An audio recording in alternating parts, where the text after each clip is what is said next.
All right, let's get started. Good morning or good afternoon, depending on where you're calling in from. Wherever you are, happy Earth Day today. We're so glad you could join us for Sustainability Resources for Wholesalers. This webinar is presented by the Wholesale Florist and Floral Supplier Association, WFSA, and co-hosted by our wonderful partners at the American Floral Endowment.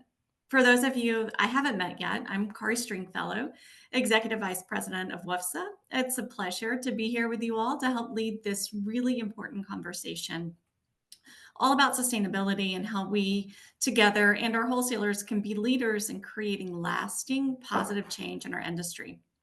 Before we dive into today's content, I want to take a moment to recognize our valuable partner in this work, the American Floral Endowment, and their Sustainabloom program. AFE has long played a crucial role in supporting our sustainability efforts in the industry. Through their research, education, and advocacy, they've helped provide our industry with tools and insights that make sustainability not just a goal, but a reality. Thank you all. One of the most exciting outcomes of this work is the launch of the Wholesale Nickel Program. This is a powerful initiative that allows wholesalers to support sustainability in a tangible and meaningful way. Through a small per box donation, the program directs funds to the American Floral Endowment to support critical research and resource development aimed at reducing our environmental footprint and strengthening the industry as a whole. It's a small change that can create a big ripple effect. If you haven't looked into the program yet, I encourage you to visit sustainabloom.org or wfsa.org to learn more and see how you can get involved. Now, I'm excited to introduce today's fantastic speakers. First, we'll hear from Amanda Solliday, a sustainability researcher whose work focuses on climate change in the horticultural industry. Amanda is currently pursuing a Ph.D. in horticultural sciences at North Carolina State University, and she's collaborating with the American Floral Endowment to create practical sustainability resources for floricultural professionals. Her background includes communications roles at 2 national labs, science reporting for public radio, and experience as a scientist within the federal government. So she brings both scientific rigor and real-world communication savvy to today's discussion. Joining Amanda is Gustavo Gilchrist, president of Kennicott Brothers.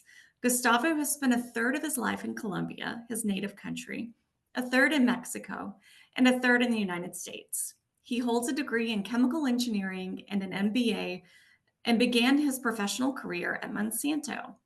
Seeking a more entrepreneurial path, Gustavo started a flower growing business in Mexico in the early 2000s. The venture eventually led him to Kennicott, a floral wholesaler headquartered in Chicago, where he became president in 2013. Today, Kennicott operates 14 distribution centers in the Midwest and Southeast and is proudly 100% employee-owned with over 350 dedicated employee owners. Together, Amanda and Gustavo will guide us through the latest wholesale-focused sustainability resources and how they can be applied in your day-to-day operations, insights into consumer demand and how wholesalers can share sustainability education and tools with retailers, what's new and coming from Sustainabloom, and how the Wholesale Nickel Program demonstrates the powerful impact of even the smallest actions. Now, before we jump into the session, we want to share Sustainabloom's brand new video about their program. Welcome to Sustainabloom, a journey toward a brighter, greener future for our planet and its people. It's more than just a movement. We're forging a road paved with sustainable practices, built by people like you, floral industry professionals committed to a more sustainable future.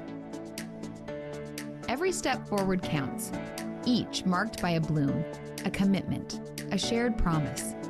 Imagine if your flowers could talk. What might they say? I was grown on a farm, big or small, where people and the land work together to ensure both the earth and its caretakers prosper. When my journey ends, I'll return to the earth, ready to nurture the next generation of blooms. Each of us plays an important role in this cycle, and Sustainabloom supports this by offering free, ongoing, research-backed resources and education to help you no matter where you are in your sustainability journey. On the website, you'll find resources and guides on topics such as industry assessments, composting, energy efficiency, and many more. Join us on Sustainabloom Road, where your voice, your involvement, and your commitment can shape the future of flowers. Sustainabloom, your trusted resource for floriculture sustainability. Visit sustainabloom.org today to learn more.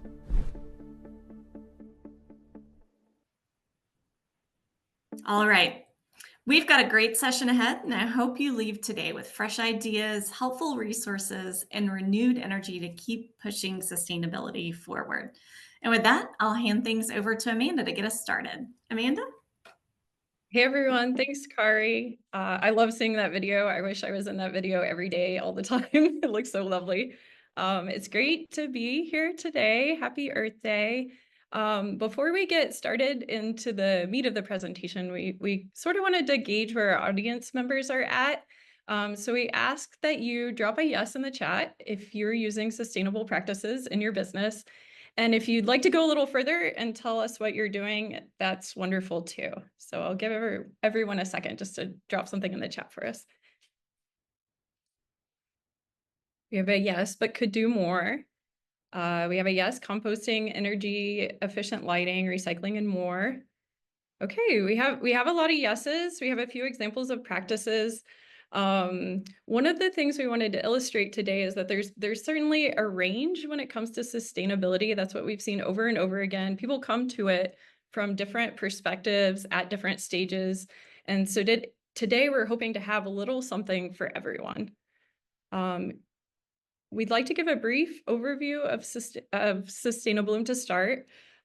This program was established to meet this desire within the floral industry to pursue sustainability goals.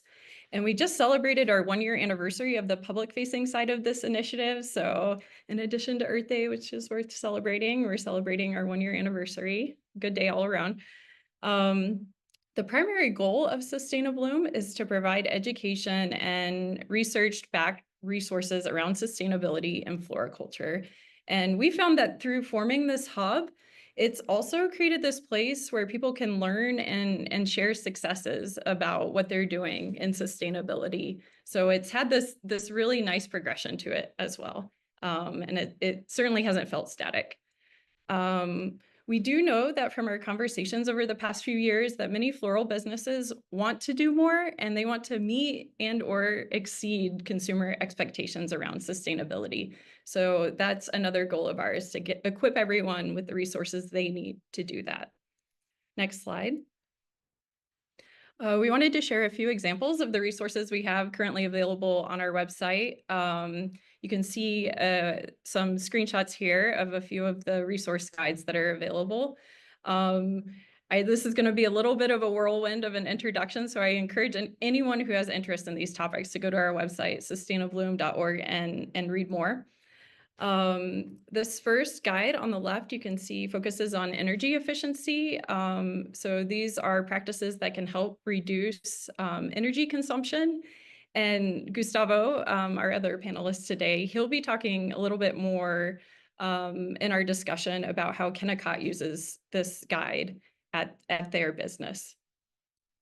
In the middle, you can see our guide for plastics use in packaging and operations. This is always a hot topic. It's always fun to see what people are doing, and there's a lot of energy and interest in this area. So we've provided some guidance for different industry segments, including wholesalers, around plastics use.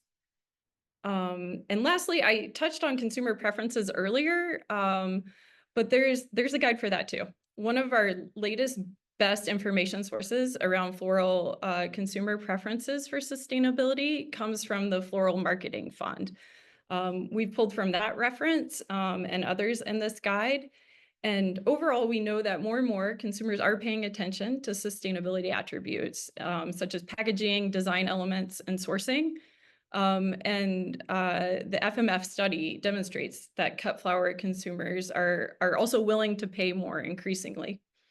Of course, this isn't every consumer in every location, but we have compelling evidence now that this trend will be sticking around. So please check out that guide as well. Next slide. There's also a lot more on our website, sustainabloom.org.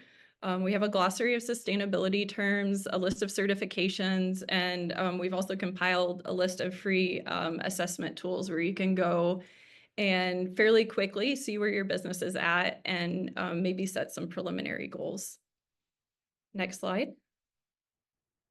We've also compiled a list of news articles around sustainability topics that we feel are relevant to floriculture.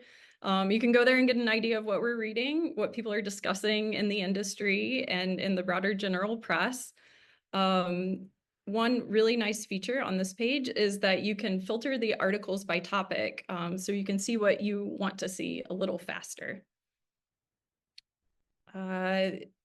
I believe that's all that we have today. Yes. Okay. It's a really fast tour of our website, but I encourage folks, again, if you have the time and interest, please go poke around, ask us questions, and you can see whatever sustainability topic that might touch your business, hopefully reflected here on the resources that we've created. I'm going to hand over the reins to Gustavo now, and he'll talk a little bit more about what Kennicott is doing in sustainability. Thank you. Thank you, Amanda, and happy Earth Day. Hello to everybody. So I'll tell you a little bit about our journey with our sustainability practices. Last year, we hired an intern to help us with our sustainability. He has a degree in ecology. That intern happens to be my son, so he's working for us about part-time. And I told him, that our priority was recycling. We're recycling at about 5 locations. We're not recycling at all locations. So I said, well, I want a recycling program at all locations. But before you do anything, go into Sustainabloom, take a deep dive into the resources, and just understand what's there. And he did that. There were 2 articles that have shaped our thinking. One article on circular economy and how reducing waste is very important. The other one is the guide that Amanda mentioned, the guide on energy efficiency. And there it talks about LED lighting, talks about optimizing your coolers and having more efficient coolers. So, our sustainability intern went back, did his homework, and then he came back a few weeks later and he said, recycling is not your top priority. Recycling is important. Of course, it's important, but it is not your top priority right now. Recycling will cost you about $20,000 to get, recycling vehicles to all locations. So that will be an additional cost to the company. And your top priority is to reduce waste. The best way you can help the environment, the best way you can reduce CO2 emissions is having very efficient coolers and having efficient LED lighting at all locations. So that's when we pivoted. We said, okay, fine. Recycling is probably not our top priority. It's a phase 2 priority. And we started working on having more efficient coolers at all our locations and LED lighting. So we had converted years ago. We converted all our locations to LED lighting probably, 8-10 years ago. But we're in the process of doing the second round because they are now more energy efficient bulbs than what we had. So that's the first thing we're doing to reduce waste, and we've been working on that. And then the second thing is efficiency of our coolers. So not just looking at the compressors we have and the evaporators we have, so they're energy efficient, but reducing the leaks we have at our coolers. And a lot of times it's simple fixes, and I'll just explain one of those fixes.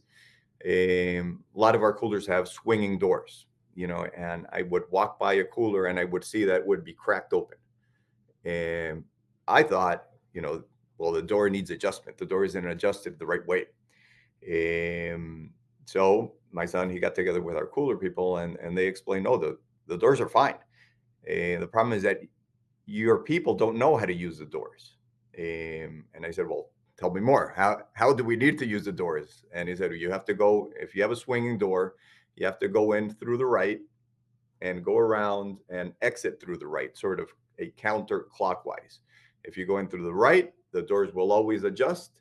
And if you exit through the right, the doors will always adjust and be shut tight. So those are small things that are saving us hundreds and perhaps thousands of dollars because a door cracked open during 10 hours a day. Just imagine all the cold we are saving. It's bad for the environment, bad for our pockets, and bad for the flowers because the coolers are not kept at ideal temperatures either. We also did an audit of our coolers and we saw what leaks we had, what curtains that needed to be replaced, and just to make those coolers as airtight as possible. So those are just a few things we're doing. And of course, we're just starting. We're looking into other things. We're looking into solar panels. We're looking into how to deliver the message to our customers. We know this is very important for our customers. And how to make this part of our marketing. We haven't done that yet, but those are sort of our next phases in our journey. So I just wanted to share that with everybody, a few of the things we're doing, and I will pass it back to Amanda. Great. Thank you, Gustavo. I love hearing what you all are doing, and I think it really shows how individualized these plans can be for a given business, and how, like, once you start those conversations, you come up with some surprises along the way too. Like, you think you know something, and then when you start examining it, it could be something very different. So thank you for sharing that. Next slide, please. We wanted to share a little bit today about what's next for Sustainabloom. Pretty soon we'll be sharing the results of our 2024 industry sustainability survey. And the results were broken down by segment. We looked at 4 different segments, so retail florists, wholesalers, growers, suppliers. And you can take a look at that and see where wholesalers are in general, but also in comparison to other industry segments. Today, I wanted to point out a few things from the survey, and I guess we can treat this as a sneak preview. Wholesalers, this is great news here. Wholesalers are very active in sustainability planning. We saw that in our survey. About a third of the respondents reported that they already had a sustainability plan in place, and this was higher than some of the other industry segments that we looked at. And one interesting thing to note, you can see some of the details down here on the lower left-hand side of the screen. But we saw that these sustainability plans have been in place for 5 years or less, which indicates that this is a newer thing. This is an emerging trend. So if you look at the upper right on the screen, we have a few, a little bit of a summary of the wholesaler findings. Today, I wanted to just point out that some of the top practices that wholesalers reported that they're already implementing in their business are energy reduction. Gustavo just talked about that, cold chain management, recycling, and use of LED lighting. This was also very interesting to me. Looking to the future, wholesalers reported that they're interested in fuel efficient or electric vehicles, adding those to their fleet, and also diving more into recycling containers that they're using. Next slide. I wanted to share, actually, could we go back to the last slide, please? I just wanted to share a few more details about upcoming resources that are available. We'll soon have some sustainability planning templates, and these are intended for businesses to fairly quickly assess their sustainability efforts and identify areas where they want to set their own goals, very similar to what Kennicott has done. And we're about to complete this process for retail florists, and then we'll be moving on to other industry segments. Again, our goal is to have resources that everyone can implement in their own business. Hopefully start today, maybe after this talk. We've seen over and over again in our discussions with floral industry members how small changes can lead to big impacts. Next slide, please. And I'll hand things over to Gustavo again. Okay, thank you, Amanda. So what can sustainability practices and Sustainabloom in particular do for you? And I want to point out three things on this slide. And one is loyal customers. The other one is improved employee morale, or let's call it loyal employees. And the third one is cost reduction. So of course, we all want loyal customers and we all want loyal employees. That is at the top of our priorities, or it's probably number one of our priorities. And it all goes back to the people. Um, Sustainability is important for our employees. It is very important for the new generations, and it is very important for our customers. So new generations and customers, they want to do business with people that have sustainability in mind, and that's where that loyalty comes from. So this is a great way to enhance that loyalty with your employees and with your customers. And the third thing is cost savings. So this doesn't have to cost you money, like I initially thought that we would have to spend money to recycle. No, it doesn't have to cost money. It will save you money if done correctly. As we all work on reducing emissions and reducing our CO2 footprint, we will save money along the way. So those are three very tangible and measurable benefits that a sustainability program can do for you. Let's go into the next slide. So let's talk a little bit about how to support this initiative. So I had the privilege of being on the American Floral Endowment Board with Pat Dawson from Mayish. We were both serving on the board, and we got together and we said, okay, we have to do something for the planet to give back. Every time we visit a farm, either in Colombia, in Ecuador, in California, a local farm, or in the Netherlands, anywhere in the world, farms have sustainability at the top of their list. They have been working on this for decades now, and they spend a lot of money and a lot of resources on sustainability practices. And they have been leading the way.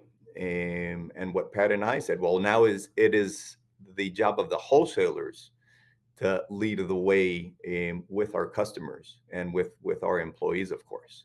So we started 4 years ago, and we started making annual pledges. We also invited our Melanie and a few other people on the list. We started making annual pledges to the sustainability initiative. This was before Sustainabloom was born. As part of that initiative, Sustainabloom was born. We launched the website. And then we said, well, we need to support this in an ongoing effort. It can't be just an annual pledge that we make. We write a check, and then we think about it the next year when we write another check. And that's how we came up with a new program, which is called the Wholesale Nickel Program, or the Nickel a Box Program. And that's where a lot of other people have dived in and started to support this program. And you see Green Mountain Floral Supply, DV Floral has supported it, Georgia State, Continental and Armelini are both supporting it and collecting funds, and Pikes Peak, who also serves on the AFE board right now. So how does the nickel program work? If we go to the next slide, I'll explain it in a little bit more detail. So the nickel program, again, we want an ongoing program to create funds and to create an endowment for sustainability, for Sustainabloom. So Sustainabloom is just not relying on somebody writing a check, but we create something that is, again, sustainable from an economic standpoint in the future. So with this program, a wholesaler is intended to give up to 5 cents per box. So we, at Kennicott, we committed, okay, for each box of flowers that we transport. So the way we measure it is, in our case, we use our Melini to transport our freight from Miami. So for every box of flowers that our Melini transports, we will donate 5 cents. Of course, 5 cents for the cost of a box of flowers is insignificant. It's negligible. So it's a very, very small donation for every box of flowers. And we wanted to make this easy. So we asked our Melini, well, can you collect the money for us? Can you do the accounting part for us? So our Melini has agreed to do that for us. Basically, they write a check to the American Floral Endowment on our behalf. And then on every Armelini invoice we get, we have a line item that says AFE donation. And so they keep track of the boxes we're transporting. They charge us back 5 cents per box. That money, then they turn around and write a check to AFE. It doesn't have to be 5 cents. If you want to start with 1 cent, 2 cents, 3 cents, whatever donation you want to start with is very much welcome. If you want to just write a check to AFE, that's fine also. If you are not using Armelini, Continental is helping us collect funds, and they have agreed to matching funds. So Continental is also an option to collect the funds. Or if you want to self-report and just write a check to AFE every month, that's also totally fine. So the main objective here is for the industry, for the wholesale industry, to get behind this and support sustainability efforts and be the leaders here in the United States, and be the leaders with our customers, and eventually with the end consumer. So that's how we're supporting this program. Debbie has a lot of people that are interested. If you want to know more about this, you can go on to the Sustainabloom website, and there is a form you can fill out. It takes literally 2 minutes to fill out the form,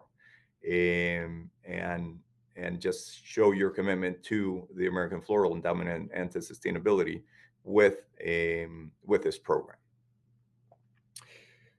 Okay, so I will pass it back to Amanda, and then she's going to present a couple of slides, and then we're going to go into Q&A.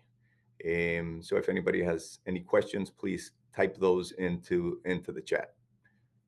Yes, thank you, Gustavo. We will have plenty of time for Q&A, and we want to hear what you all are thinking about and what questions you have today.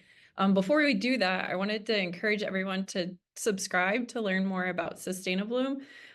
This is a different subscription than the general American Floral Endowment newsletter subscription, so I wanted to make sure to make that clear.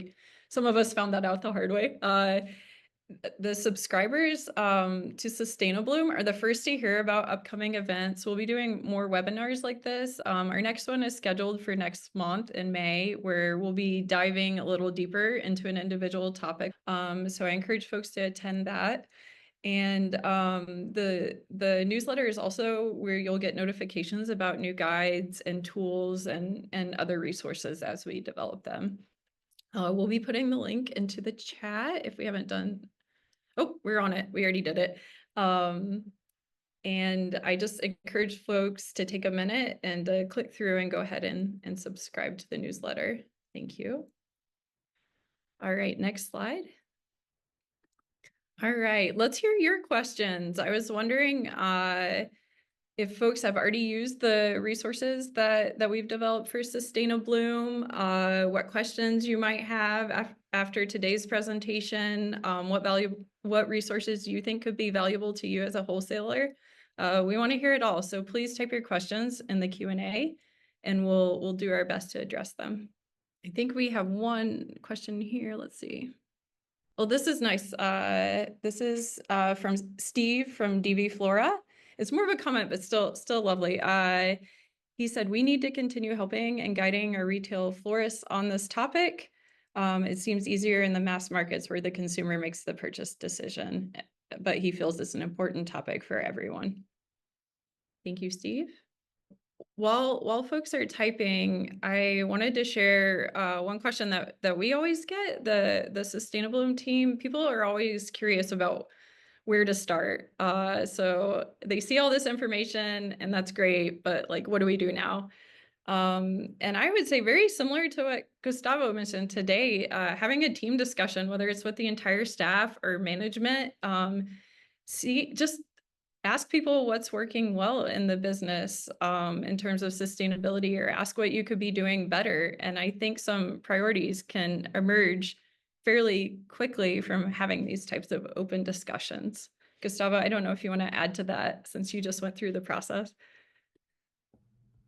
Yeah, this is, it's really not rocket science. It's a lot of just continuous improvement. How can we improve our operation? So the question you have to put out to your team is, how can we reduce waste? It's really simple as that. How can we reduce our electrical bill? And how can we reduce, waste of flowers is the other very big one. Um, which of course, the less waste we have, the less, dump or spoilage we have of flowers, the more we're contributing to the environment, because those flowers don't have to be transported and brought to our doors to then be thrown away. So that's another big topic, and we haven't even started addressing that.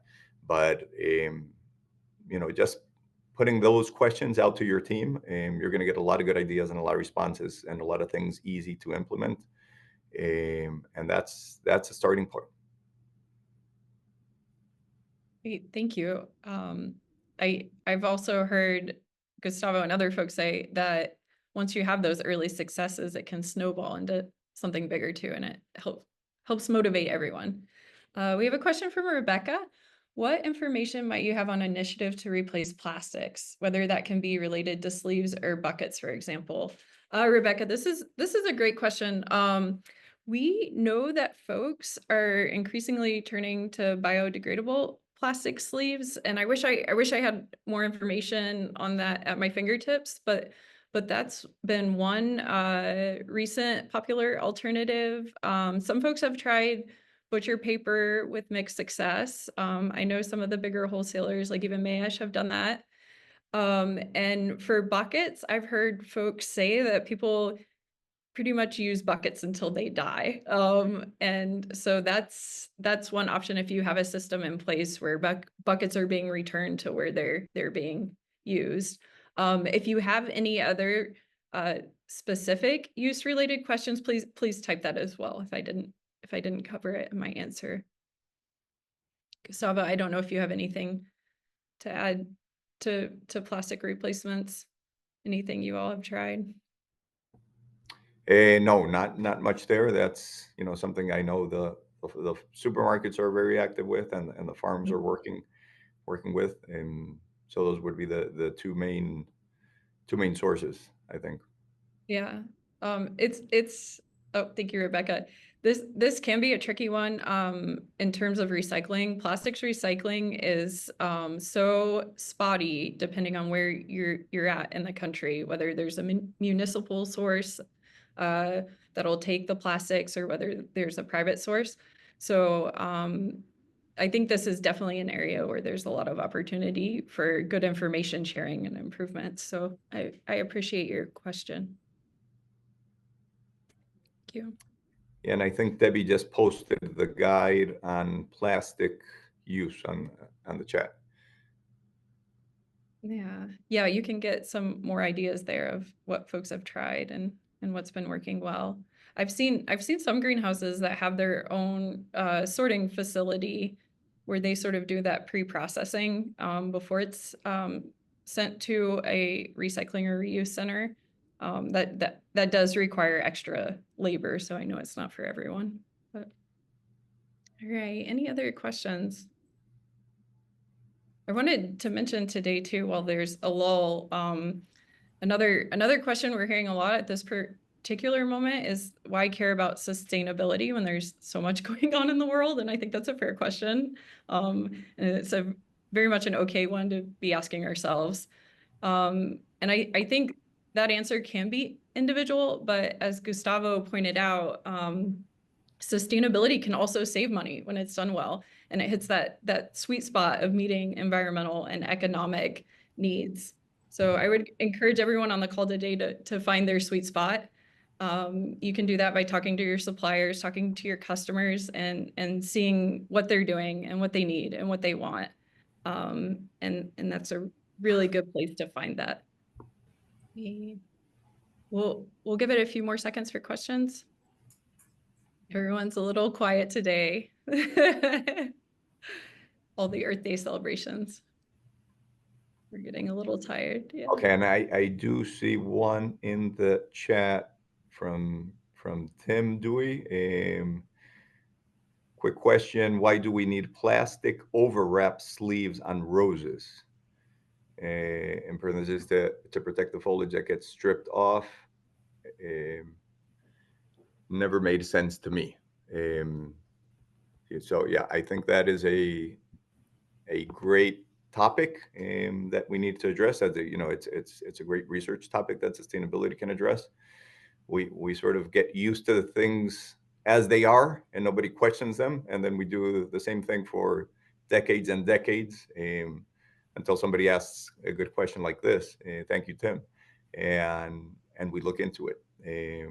So I think that's a great research question for Sustainabloom and some of the Sustainabloom partners. People like Smithers Oasis, they have been very, very active and have good leadership on sustainability in the world, not just in the US. And they do a lot of research on post-harvest practices. So this can be one for them. Great. Well, thank you, Gustavo, and thank you, Amanda, and to you all for joining us today. On behalf of WFFSA, I want to sincerely thank each of you for taking the time to be a part of this really important conversation. A special thank you to the American Floral Endowment and their Sustainabloom program. We're so grateful for the critical work that you do in bringing research-driven education and actionable sustainability resources to our industry. As I mentioned earlier, this new program was officially launched at our recent WFFSA Floral Distribution Conference, and it's already gaining momentum. If you're here today and you're not yet a member of WFFSA, we'd love to invite you to learn more about who we are and how we support wholesalers across the country. WFFSA is proud to provide a wide range of resources that help floral wholesalers grow and thrive. That includes advocacy and industry representation. We have market trend reports and economic data. There's some amazing new business development tools and best practices that we have, including our virtual wholesale discussion groups that's coming up, educational webinars like this one. There are amazing networking opportunities that we have at our Floral Distribution Conference and other events. And of course, access to collaborative initiatives like the Wholesale Nickel Program that connects sustainability and profitability. So we are here to help you stay competitive, connected, and future ready. A big thank you once again to Amanda and Gustavo for time, insights, and inspiration, and for the collaboration with AFE and Sustainabloom. For anyone that's interested in getting involved in the Wholesale Nickel Program or learning more about Sustainabloom, the tools are available to you, and you can find everything you need at wfsa.org and sustainabloom.org. And we'll be dropping those links into the chat again. And thank you all for being here. And from all of us at WFFSA, we wish you a meaningful, impactful, and hopeful Earth Day. Thank you, everyone. Happy Earth Day. Thank you, everybody.